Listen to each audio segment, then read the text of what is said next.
Live में आप तमाम दर्शक मित्रों स्वागत है। हूँ छूँ आपनी साथे रिपोर्टर यासीन भाभोर।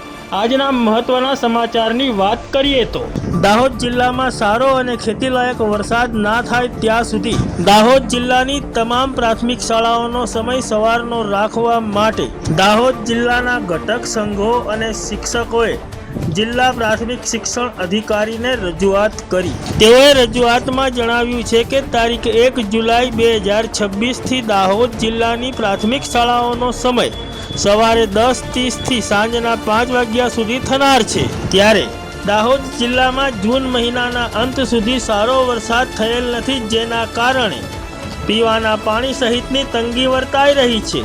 साथे साथे असह्य गरमीना कारणे लू लागवा सहितनी बीमारीथी बाळको सहित बधा त्रस्त छे, जे अंतर्गत शाळाओमां बाळकोनी हाजरी पाखी रहेवानी संभावना छे। आ बधी बाबतोने ध्याने राखीने तेओए दाहोद जिल्ला प्राथमिक शिक्षण अधिकारी ने दाहोद जिल्लानी तमाम प्राथमिक शाळाओ सवाરના 7 वाग्याथी लईने बपोરના 12 वाग्या सुधी राखवानी रजूआत करी छे।